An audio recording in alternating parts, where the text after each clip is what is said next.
Jean-François Bayrou. Bonjour.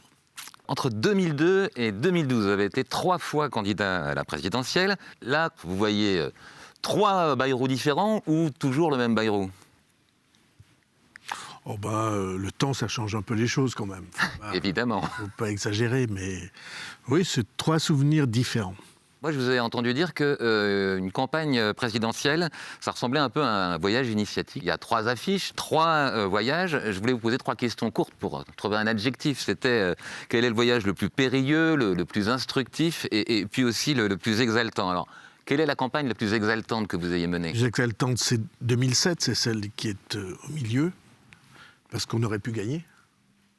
Il s'en est fallu d'assez peu, d'une hésitation des choses et du destin, et probablement, sans doute, que les temps n'étaient pas mûrs. Est-ce qu'il y a une campagne qui vous a plus appris que les autres?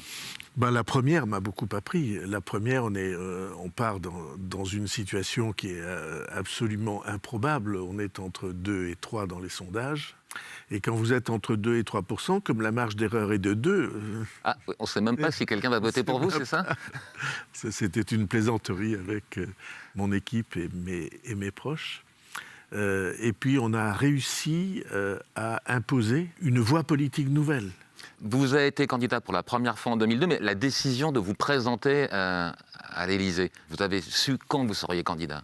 Je pense à partir de 1999. En 1999, nous avons présenté, j'ai conduit pour la première fois une liste à l'élection européenne.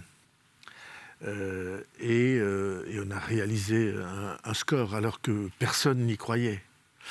Et donc, au fond, c'est là que s'est forgée cette idée que mon idéal d'un centre indépendant qui n'est obligé d'être ni d'un côté ni de l'autre, contrairement à ce qu'on voulait à tout prix nous assigner. Vous avez dit en 1999 que c'était possible. On a prouvé en 1999 que c'était possible. Et donc cette élection de 2002, c'était au fond suffisamment audacieux pour imposer cette voie politique nouvelle. Cela dit, en 2002, vous êtes le capitaine du navire UDF. Alors c'est un parti qui a été fondé autour de Giscard en 1978. Vous avez conquis ce parti, vous en êtes devenu le patron en 1998. Est-ce que vous aviez besoin d'être chef d'un parti pour pouvoir être candidat? Oui, moi je suis attaché au parti politique. C'est pas seulement moi, c'est la Constitution, c'est la République qui considère dans sa Constitution que les partis politiques sont nécessaires pour la démocratie. Et oui, je suis un militant. J'ai adhéré à la formation politique dont je suis le président quand j'avais 20 ans. Et vous avez donc gravi tous les échelons. Et j'ai en effet suivi cette marche-là, ce parcours, comme disent les latins, le cursus honorum. Je ne sais pas s'il y a beaucoup d'honneur, mais il y a beaucoup de cursus. Vous êtes agrégé de lettres classiques, donc on prend des leçons de latin volontiers. Mais justement, vous parlez des 20 ans d'efforts que vous avez faits pour construire cette carrière. Et puis, ce qui est frappant, c'est que dans cette première campagne, j'ai l'impression qu'elle a basculé presque sur un coup du sort. C'est-à-dire que c'était en avril 2002, vous êtes à Strasbourg, un gamin cherche à vous voler votre portefeuille, vous vous en rendez compte, vous lui collez une petite gifle, vous étiez filmé. Les gens de votre campagne ont dû être catastrophés, ils ont dit tous ces efforts, 20 ans d'efforts pour finir comme ça, non? Ils l'ont été et je l'ai été, mais finalement ça a tourné dans le bon sens parce que les Français se sont reconnus dans cette, comment je peux dire, autorité paternelle. Parce que c'était paternel, c'était pas du tout... Vous êtes le père de 6 enfants, donc ça peut aider aussi à... Mais je sais bien qu'on écrit l'histoire comme ça, mais c'est pas la vérité. La vérité, c'est que ça a basculé, donc on a passé ce long temps dans des situations catastrophiques du point de vue des sondages, et ça a basculé en février. Toutes les formations de la majorité de l'époque se sont réunies pour créer un parti unique. Un grand parti, c'était l'UMP. Tout le monde était d'accord, je vous raconte un peu, sauf vous. Mais quel courage!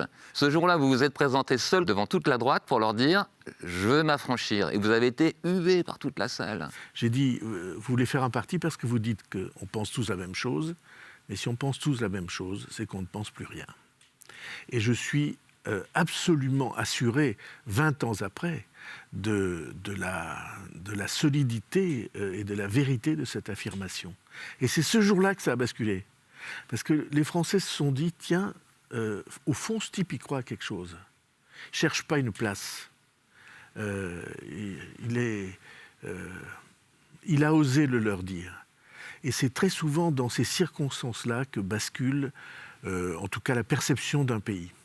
Là, on a vu effectivement que vous aviez le courage de vous y être, puisque vous avez été les dire en face à ceux qui n'étaient pas d'accord. Mais dans l'épisode de cette petite gifle, j'ai l'impression que votre vraie personnalité est apparue au lieu de la caricature qu'on faisait de vous.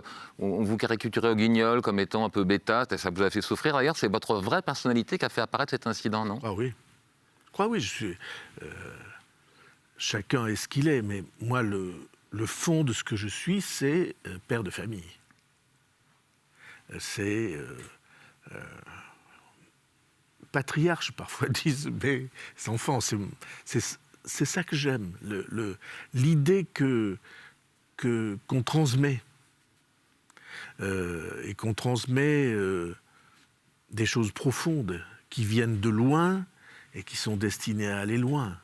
Et qu'on le transmet par une affection. Vous savez bien ce qu'est l'affection des enfants, paternelle et maternelle à l'égard des enfants, et qui est réciproque quelquefois. Cette chaîne de tendresse qui transmet quelque chose. Et vous voyez le double aspect affectif et transmission. Et quand vous étiez caricaturé comme justement le contraire de ça, comme... Horrible. J'ai entendu dire que vous vouliez arrêter la politique. À ce moment-là, je me suis dit, c'est quand même curieux, quelqu'un qui a autant de... C'est extrêmement difficile. Demandez à Jospin, par exemple. Parce qu'il a eu à peu près la même caricature au Guignol. Yo-Yo, il s'appelait, on le ridiculisait pour ça, oui. On le ridiculisait perpétuellement. Et honnêtement, tous ceux qui sont passés au crible de cette dérision, il n'y en a aucun qui puisse vous dire que... Au point de renoncer à la politique. Oh, de renoncer. 2 heures de temps pendant une nuit où je m'étais infusé la totalité des épisodes, et ça m'avait découragé, mais quand l'aube est arrivée, j'étais déjà reparti. En 2002, c'est vous qui avez changé ou c'est le regard des Français sur vous qui a changé pour cette première campagne? Non, c'est le regard des Français. Le regard des Français. Vous savez bien, cette idée de centre qui est si importante pour moi. Vous savez, il y a une expression en latin que tout le monde connaît, c'est « in medio stat virtus ». On traduit virtus ou virtus par vertu. C'est pas vrai. Virtus, ça veut dire le courage. Et donc, cette idée que c'est là que se tient le courage. Quand vous refusez de tomber dans un camp ou dans un autre, dans les simplismes des camps, et quand vous refusez de considérer ceux qui ne sont pas de votre avis, vous refusez de les considérer comme des ennemis. C'est ça le centre. Et c'est ce que vous avez établi aux yeux des Français pour cette première campagne. Oui, je pense que là, les Français ont vu que c'était pas de l'apparence, que c'était suffisamment vrai pour qu'ils puissent y attacher du crédit. Vous avez donc changé, c'est la deuxième campagne qui va commencer, vous avez cette expérience. La première chose, c'est juste l'affiche orange. Pourquoi choisir une couleur comme ça, orange? Parce que je voulais que nous ayons une couleur à nous, que le bleu était pris par la droite, que le rouge était pris par la gauche, que le blanc, on ne peut pas le prendre en France parce que c'est les royalistes, que le jaune, c'est mauvaise impression, parce que vous savez bien, dans le syndicalisme, on dit que les jaunes... Oui, le jaune, c'est le traître. Oui. Et donc, l'orange était disponible. En plus, c'est une couleur que ce grand courant philosophique, social chrétien, on va dire, Delors, la CFDT, nous, ce grand courant-là aime beaucoup la couleur orange. C'est devenu la nôtre très très tôt, au milieu des années 90. Alors, on parle de cette deuxième campagne. C'était un lancement de campagne que tout le monde a trouvé très réussi, donc c'est l'occasion de regarder un extrait. Je vous ai invité en cet endroit que j'aime pour vous dire ceci, qui m'engage et qui va, pour beaucoup d'entre vous, vous engager aussi. Je suis candidat à la présidence de la République. Vous êtes dans la région de votre enfance, le village lié à votre famille. C'est quoi? C'est la volonté de Devant montrer les Pyrénées. qui vous êtes? C'est affirmer votre identité? Oui. Si on peut dire un mot de cette affiche, d'abord je trouve qu'elle était réussie. Je trouve le slogan excellent. Le slogan, c'était « La France de toutes nos forces ». Et ça voulait dire deux choses. La première, on aime la France de toutes nos forces, mais on ne peut construire la France qu'en unissant toutes nos forces. Le double sens de ce slogan Ça le renforce, oui. était, je trouve, excellent. Et donc, je crois que tout ça a participé. Il y avait un état de grâce, parce qu'on est monté très très vite. On est monté jusqu'à rejoindre, dans les sondages, Ségolène Royal. Et puis après... On va en parler, mais moi, ce que je retiens, c'est qu'au début de cette campagne, vous êtes encore dans le rôle de l'outsider. La première campagne, c'était face à Jospin et Chirac. Là, c'est face à Madame Royal et Sarkozy. Et j'ai l'impression que ce rôle d'outsider, vous y êtes habitué en fait depuis longtemps, depuis avant la politique, depuis tout petit presque, non? Oui, c'est assez juste. Mais j'ai choisi des chemins qui étaient des chemins qui refusaient de se mettre dans les camps dominants. J'aurais pu, hein, comme vous le disiez, choisir il y avait toute une partie de l'UDF qu'on considérait comme naturellement de droite. Et il aurait suffi qu'on entre dans cette acceptation de soumission, aux soumissions sympathiques, soumission avec des galons, avec des postes, avec des titres, avec des avantages et des privilèges. Mais il se trouve que je ne peux pas supporter l'idée de soumission. D'avoir un collier. C'est exactement ça. Moi, je pensais à outsider, je me disais aussi par rapport à l'endroit où c'est le village où vous êtes né. Donc, vous êtes un fils d'agriculteur. Dans les Pyrénées, c'est pas franchement central en France. Quand vous étiez enfant, vous aviez un problème de bégaiement. Vous n'avez pas toutes les qualités pour arriver à la très grande carrière que vous avez faite. J'avais les qualités, mais pas les apparences. Je crois que j'avais les qualités profondes. D'ailleurs, on peut pas entrer dans cette vocation. J'allais dire dans ce métier, c'est pas un métier, mais si on n'a pas au fond de soi quelque chose d'assez résistant. L'envie de convaincre, et puis la capacité de comprendre avant les autres. Parce que cette idée de centre qui s'est imposée en 2017, nous avons mis 20 ans à la construire. Moi, je pensais, parce que c'est ce village que vous avez choisi pour présenter cette campagne, que votre père, oui, a été agriculteur, mais il a été maire aussi. Oui. Le père de votre mère, lui aussi, était maire. Quand même, chez les Bayrou, on devait souvent parler politique à la maison. On parlait que de ça, oui. On parlait beaucoup de ça. Je vais vous dire la vérité, c'est pas exactement ça. Ce que j'ai ressenti en premier, et ça fait écho à ce que vous indiquiez, c'est l'humiliation du milieu social dans lequel j'étais né, dans lequel je suis né. C'est ça que j'ai ressenti. Et si on cherchait, ma première interview, en 1978, j'étais très très jeune, je crois même que c'est en 77, j'ai 26 ans. Ma première interview dit ça, je m'engage parce que je veux être le porte-parole de ceux qui n'ont pas la parole. Le fait de prendre une revanche, c'est un vrai moteur? Il y a quelque chose de revanche sociale. Hein. Moi, j'ai jamais pensé que les relations sociales étaient bisounours. Hein. Le fond du fond, si on remonte beaucoup d'années en arrière, c'est ce que je suis. Là où on mesure le parcours, c'est, puisque vous parlez de cette enfance, cette revanche, le grand moment de la campagne 2007, dans mon esprit en tout cas, c'est cet énorme meeting que vous avez fait à Bercy. Il y avait 17 000 personnes. On est dans un état second. Vous y repensez encore à ce... J'y pense souvent. J'y pense souvent parce que on est dans l'enchaînement d'une campagne. La presse et la presse au sens qu'on est pressé, vous savez, j'écris mes discours moi-même, donc tout ça demande beaucoup de travail et je m'en souviens comme d'une galopade effrénée alors que j'aurais dû m'arrêter pour en profiter. Et m'arrêter, mon équipe et ma directrice de campagne, ma chef de campagne était Marielle de Sarnez et elle est morte aujourd'hui. À son âme. Elle est morte il y a 1 an.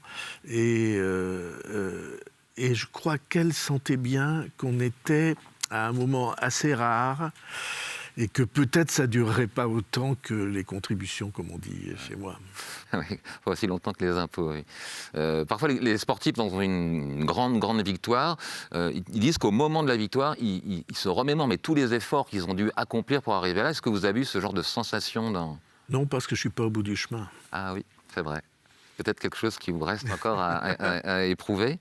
Et puis, donc, on est dans une très grande réunion, c'est vraiment l'apogée de votre parcours à ce moment-là, en tout cas. Est-ce que vous vous souvenez de la première fois où vous avez pris la parole dans une réunion publique de politique? Oui. En 67, vous n'aviez donc 16 ans et vous avez pris la parole dans une réunion politique d'André Labarrère à Pau, donc, qui était au milieu de ses partisans. Déjà, à 16 ans, c'est extrêmement courageux. Mais en plus, vous aviez cette difficulté de bégaiement. Mais d'où vous tirez la force à 16 ans de ça, quoi? Je ne sais pas, mais c'est absolument vrai. Alors il faut que vous remémoriez la situation. André Labarrère, c'est un homme politique pour notre région absolument majeur. Chef du Parti socialiste, représentant du Parti socialiste, député, ministre, maire de Pau, et il se présentait pour la première fois. Et je suis allé écouter sa réunion, et j'avais 16 ans, et à 16 ans on doute de rien, et j'avais 16 ans et j'étais bègue.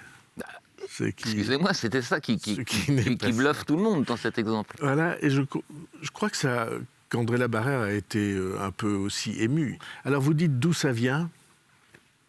C'est pas... Moi je crois qu'il y a des étoiles, qu'il y a du destin. Je pense même que tout le monde a un destin. Tous. Souvent j'ai pensé ça là. La jeune femme, mère célibataire, qui élève des enfants toute seule, en faisant un boulot difficile, quand elle n'est pas au chômage, c'est aussi un destin. C'est aussi quelqu'un qui trace sa voie, sculpte son avenir et l'avenir des enfants. Oui, je pense qu'il y a du destin. Je pense qu'on est prédestiné à quelque chose. C'est une manière de vous ôter le mérite, de vous dire que vous n'y êtes pour rien, que c'est le destin qui vous a donné le courage? Oui, bien sûr. François Mitterrand, j'ai souvent lu qu'il avait énormément d'admiration pour la force de caractère dont vous avez fait preuve pour vaincre votre bégaiement. Il avait le même chemin. Que lui aussi... Mitterrand était... Vous savez, j'étais son ministre, on oui, pas du même avis politique. On disait, il est tellement convaincu que Bayrou est très fort qu'il est sûr que Bayrou sera élu président. C'était vrai, ça? Ça a été dit par beaucoup de gens. Par lui, Charras a fait une grande interview, qui était son confident, a fait une grande interview pour dire ça. Je crois que oui, je crois que c'était vrai. Vous dites qu'il avait le même parcours que vous? Pas tout à fait le même, parce que sa jeunesse était très à droite. La mienne a toujours été là. J'ai pas changé de voie politique. Mais François Mitterrand, je pense qu'il a été... Oui, il a dû faire son chemin à la force du poignet. Il venait pas des milieux privilégiés. Il en venait plus que je n'en venais. Mais au fond de lui-même, il y avait ça. Il y avait constamment ce goût de la révolte contre les puissants qui n'ont dû consentir aucun effort pour être là. J'étais son ministre, j'étais son opposant en même temps. Il était extraordinairement gentil avec moi. D'abord, c'était un moment où il allait mourir. C'était un moment extrêmement difficile de sa maladie et de sa vie. Et on avait de très longues conversations sur ce sujet-là. Comme vous savez, je crois que les morts ne meurent pas. Donc, Et ça nous faisait une harmonie, quelque chose d'un peu émouvant et d'un peu profond, alors qu'on était en désaccord sur bien des choses politiques. Mais les choses politiques, en tout cas à ses yeux, c'était totalement secondaire, parce qu'il avait adopté l'une et l'autre position chaque fois quasi jusqu'au bout. Vous disiez que c'est la campagne la plus exaltante. Celle-ci, à un moment, vous étiez donc au coude à coude avec Ségolène Royal et donc susceptible d'être qualifié au second tour où tout le monde, cette fois-ci, vous donnait gagnant face à Sarkozy. J'imagine que dans cette période-là, vous avez cru que vous seriez installé à l'Élysée. Je vais vous raconter le souvenir le plus frappant pour moi de cette période. Donc, en quelques semaines, les sondages passent de 10 à 22. Et 22, c'était la qualification. Et j'étais à une terrasse de café, je prenais un café avec mon équipe et il faisait soleil. Et c'est le matin où RTL, je crois que c'était RTL, a sorti ce sondage-là. Et j'ai reçu un SMS sur mon portable. C'était un SMS d'une de mes filles qui est formidable, qui est médecin, qui était une jeune femme à l'époque, et elle l'est encore aujourd'hui. Et elle avait écrit « Papa, s'il te plaît, pas trop vite. » Et tout d'un coup, vous mesurez ce que votre aventure personnelle crée d'angoisse, de peur chez ceux que vous aimez. Mais chez vous, ça devrait créer au contraire de l'euphorie. Vous touchez enfin du doigt ce que vous désirez. Je vais vous dire, c'est un trait de ma personnalité, chacun a la sienne. Je ne suis pas souvent euphorique. Les Béarnais, c'est un peuple nostalgique. Chaque fois qu'il m'arrive quelque chose d'inattendu, de magnifique, de formidable, de tout ce qu'on veut, chaque fois je pense à ceux qui ne sont plus là. J'ai perdu mon père très jeune, comme vous savez, et c'était ceux qui me précédaient, c'était des parcours de vie difficiles, hein, parce que paysans dans une exploitation qui faisait 10 hectares et qui ne nous appartenait pas, vivre sur cette surface de terre avec un foyer, des enfants, il n'y avait pas de sous à la maison. Hein. Chaque fois dans les succès, je pense en effet à ces étapes qu'il a fallu franchir, et en même temps, ça n'altère en rien quelque chose qui est aussi, mais c'est le en même temps que l'autre, c'est que j'ai une assez profonde joie de vivre. Quand ça va mal, j'ai pas de problème excessif. Quand ça va très bien, je me souviens. En 2007, vous n'êtes pas loin d'être élu, donc on se dit qu'en 2012, vous êtes prêt, vous n'êtes pas dit ça au début de la campagne ?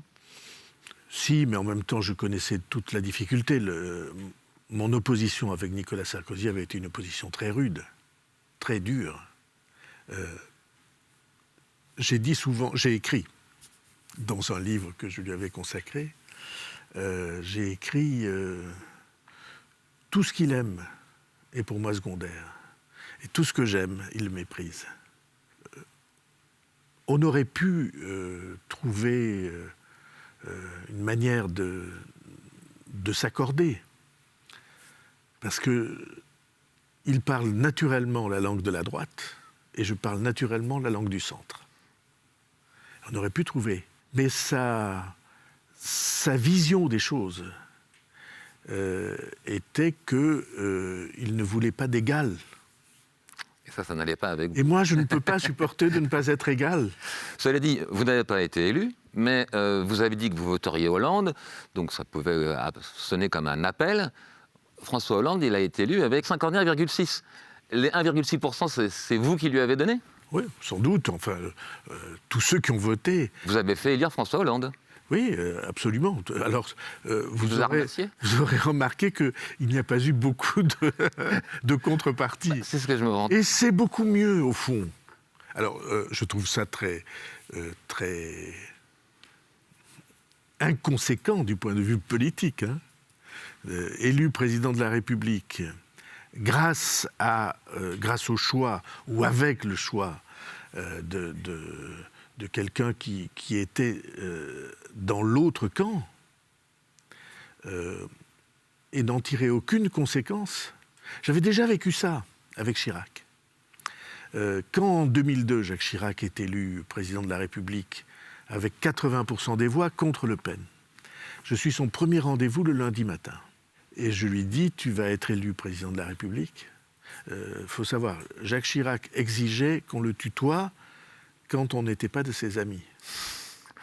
C'était un être beaucoup plus complexe qu'on ne croit. Ses amis le vous voyaient. Alain Juppé le vous voyait. Et moi, il exigeait que je le tutoie. C'était un peu subtil comme personnalité. Et donc, je lui dis, tu vas être élu avec 80% des voix, il faut faire un gouvernement d'union nationale. Et il m'a dit, tout ça, c'est des conneries. Je vais faire le parti unique. Je lui dis, j'en saurais pas. Il me dit, on restera amis. Ce qui veut dire, je vais te faire la guerre à mort. C'est la même chose dans le langage Chirac. Donc j'avais vécu exactement la même chose. Je n'ai jamais compris ça, ni dans un cas, ni dans l'autre. Alors Hollande, il dit que c'est pas de sa faute, que c'est la faute de Martine Aubry. Alors il y a quelque chose qui a pu vous consoler, on ne parle pas de la campagne de 2017, puisque vous n'avez pas été candidat. Mais j'ai envie de dire que c'est votre plus belle victoire. C'est vous qui avez décidé l'élection, permis l'élection d'Emmanuel Macron. En tout cas, ça a joué un rôle très important. Mais vous voyez bien pourquoi c'était une consécration. Parce que, au fond, il y avait deux thèses. La première, c'était qu'on pouvait gagner en étant inféodé ni à un bord ni à l'autre. Et deuxièmement, c'est pas parce que vous n'avez pas de majorité avant l'élection que vous n'en aurez pas après. Ah oui, j'ai passé toute la campagne de 2017 où vos confrères journalistes me disaient, mais M. Bayrou, d'accord, vous pouvez être élu. D'accord, il y a les sondages, vous pouvez être élu. Mais vous n'aurez pas de majorité, vous n'avez pas de député sortant. Et je leur disais, mais les Français savent très bien ce qu'ils font. S'ils m'élisent, ils donneront une majorité. Et on a prouvé avec l'élection de 2017 que c'était, en effet, les Français étaient cohérents dans leur choix. Et qu'on pouvait donc changer le paysage. Qu'on n'était pas obligé d'être prisonnier de toutes les bêtises qu'on nous raconte depuis des années. Est-ce que la satisfaction d'avoir fait changer la société compense la déception de jamais avoir été élu président jusque-là? Jusque-là, c'est une très bonne expression. Oui, c'est pour ça que c'est formidable l'engagement citoyen, le militantisme, toutes ces choses-là. Oui, on peut jouer un rôle décisif dans le destin d'un pays, ou important dans le destin d'un pays, sans être proclamé chef. Ça m'importe peu d'être numéro 1. Pourvu que je sois égal. Comme tous les Français, comme tous les citoyens français, ils savent bien qu'il faut des chefs. Et je le crois, et je pense que c'est indispensable. Et cependant, nous sommes responsables. Nous sommes co-responsables. Citoyen, ça veut dire ça. Ça veut dire, je ne suis pas un sujet. Je ne suis pas là pour vous obéir. Je suis là parce que je construis quelque chose avec vous et que je vous délègue une part de ma responsabilité. Vous comprenez ce que ça signifie? Bon, encore une fois, vous avez compris, j'aime pas être soumis, mais je pense que si on peut déclencher quelque chose de majeur pour le monde auquel on appartient, ça vaut la peine. Merci François Bayrou. Merci à vous.